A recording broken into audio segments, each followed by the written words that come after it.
there's somebody here. Hi guys! Hi guys! Welcome to my channel! Welcome to my channel! Yeah, calling you like all week. I think we got a good thing, but I ain't tryna rush this. I just wanna get to know you. It's alright. We can go and see a movie, or maybe hang in my place. Hi guys, welcome back to my channel. It's your girl Ty, your fave cabin crew. I'm back and I am better. I know I took a bit of a hiatus. I was having a little bit of technical issues, but I'm back. And Sean is walking in my room, walking up to me. Sean is my niece. Do you want to come on camera? Because he clearly, look, she loves it. It's your girl Sean. Go. Your favourite cabin crew! Sean, that's not uniform standards, you know. You can't be wearing the hat and a baby girl. It don't work. You're gonna go now? You're gonna go? I'm back. I'm ready to give you a video every Sunday. Yes, every Sunday there'll be a new video. Make sure you click that notification button. I also may be giving you some extra little juicy bits in between the week. I've been working on an amazing project that I'm really excited to share with you guys. Stay tuned till the end of this video where I will reveal all. So today I'm going to be doing a sit down talking video because I know you guys love that. That's my most viewed video, so I thought I'd give you what you want.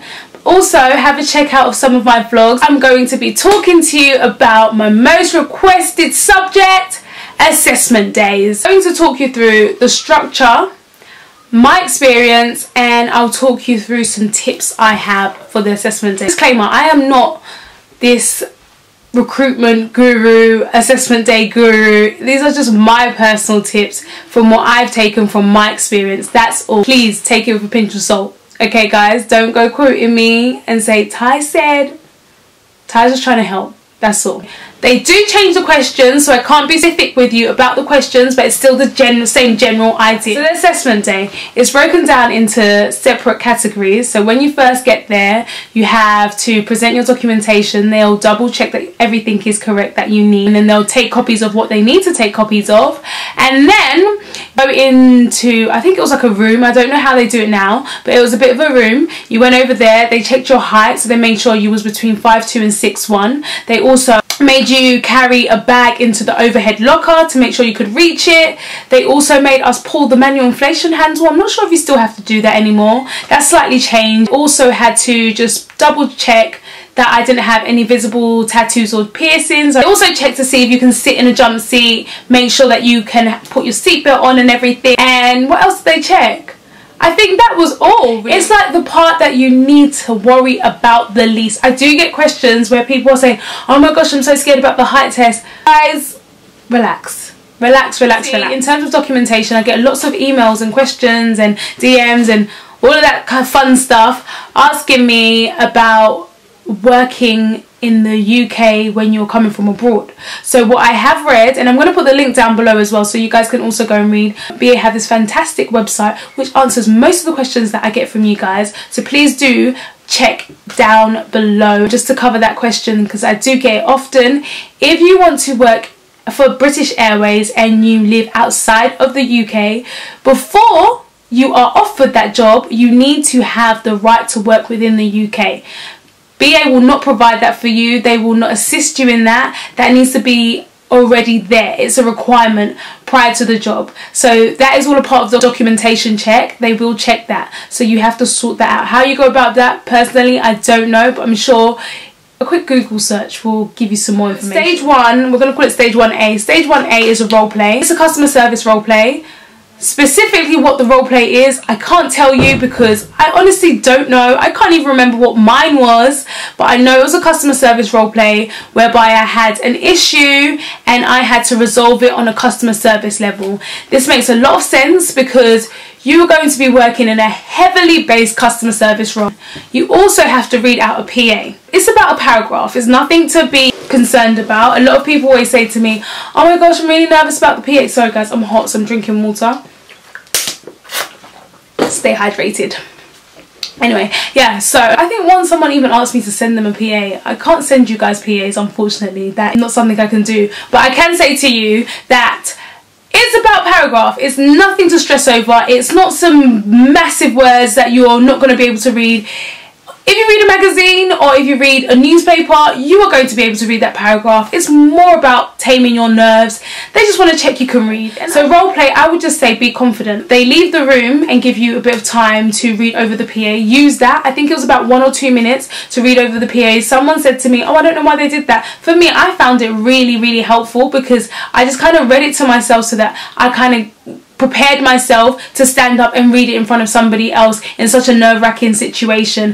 Anything you don't understand, don't be shy to say, because this is your moment. Make sure you know what you're supposed to be doing. Say, I'm sorry, I don't quite understand this. Is it XYZ? Take your time. This is your moment to shine, baby girl, baby boy, boo boo, child, shine. Okay, after that you go on to do a group assessment. So in your group assessment, I think there was maybe a group of 7 or 8 people. We was all sat on a round table. We was sat down, we was briefed. I think it was given about 20 minutes. Don't quote me on this, it was 2 years ago, but it's about 20 minutes.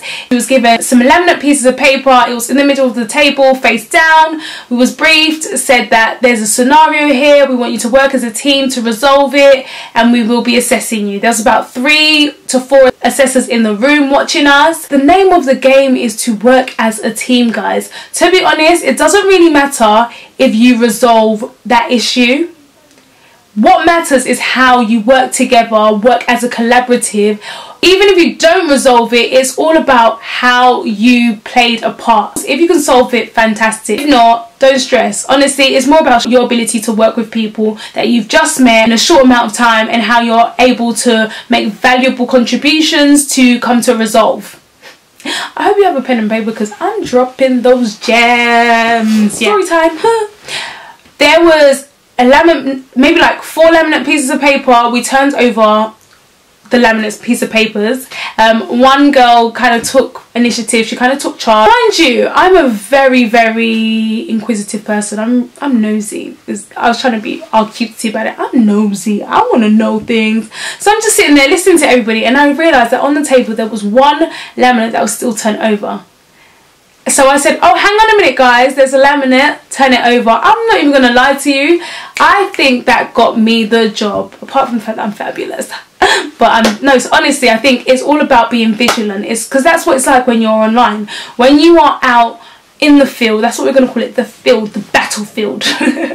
But when you're out in that cabin, when you're out online, when you are really practicing as cabin crew, you have to be vigilant. You have to make sure that you notice everything. And I think that that's a really good trait to show that you have. You also need to make sure you are a team player. You listen to what other people have to say, but you also know how to contribute. And you also have to make sure that you know how to interact with people. So just bear that in mind when you are in your group interview. And just like I said, it's all about your interaction, guys. You have to be a team player in this job. If you're not a team player, this is not the right job for you. You work together as a team and just really showcase the greatness that I know is within you. So after that, this is what I like to call the X Factor moment, okay? It's honestly like X Factor. At this stage, they give us a few moments so that they can go and deliberate. Then they came back. Honestly, I'm not joking. It was like X Factor. They had a clipboard and everything. Then they started calling out names. Believe it or not, I was the first name to be called. Imagine how nerve-wracking. I was terrified. At this moment, I'm thinking, oh my gosh, is this bad? Is this good? Is this ugly? What is going on? And I sat there whilst they called out everyone's name. And I'm stood there thinking, what is going on? Am I going through? Am I going home? They called out the names. There's far less people on my side to the other side. They take us, well, on my side they said to us, follow us, we're going to go into this room. There's like, you're through. Honestly, I was so happy. My smile is pretty big.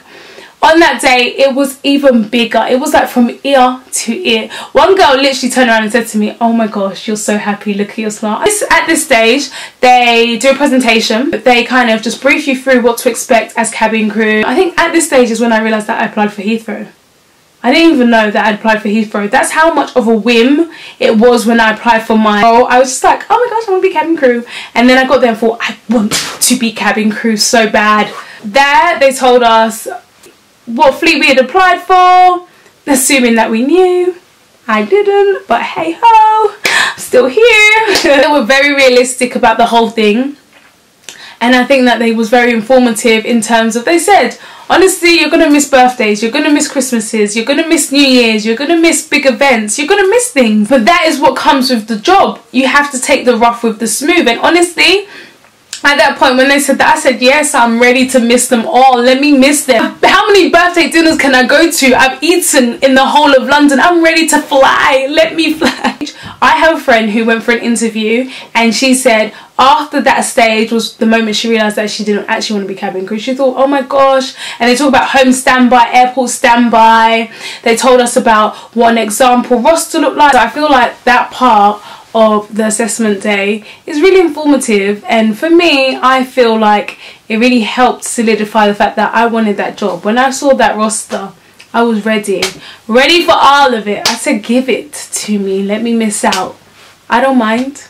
I ain't been missing out if I'm creating new memories, you know. We sat down and we all wait to be individually called into the rooms. Once you've gone in for your 2-to-1 interview, you're out, that's it, you're gone. So it's not really like you could go and say, oh, what do they ask you? Once you've done it, they show you to the door. See you later. I went into the room, it was a customer service manager, and I can't remember the other manager's job role, but it was another manager from another department in the company. And it was just, you know, your general interview questions. When it comes to the 2-to-1 interview, be very prepared. Make sure you do your research. Make sure you don't freeze. I froze on one of the questions because I was so nervous. That's why I always say to people, it's so important just to try and relax. The moment I felt like, you know what, I've done rubbish, I relaxed, and I feel like that's when I really let my personality shine through. So just try. I know it's easier said than done. Try your hardest not to be nervous. If you're anything like me, I tend to clam up and I don't show the best part of me, and they really want to just see you. They want to see your personalities. Make sure you do some extra research. Don't just do a basic Google research of BA and spew out what they already know. British Airways is an innovative company. They are always launching new things, new routes, new technology. Make sure you research those things. There's so much going on in the company, and it is out there, knowledge that you can get a hold of if you are willing to look. Make sure you're remembered, whether you're the first or the last. Make sure you are remembered, you know. Show who you are, wow them. Think about safety aspects of things, because, you know, other than being cabin crew on a customer service level, you're also cabin crew on a safety level. So make sure you think about that, where you've used safety in the past. Also, make sure you have one really good question to ask. You know, at the end when they say, do you want to ask us anything? Drop it. Drop it like it's hot. Make sure you just drop one question, like sizzle. One Salt Bay question, just drop the salt on them. Season it. Season that interview question, honestly. Because then it just shows it, not the basic question like, oh, when am I going to hear back from you? I'm going to tell you when you hear back from them. It's around 7 days. I heard within 24 hours. Other people hear on the 7th day, but it's around 7-day mark.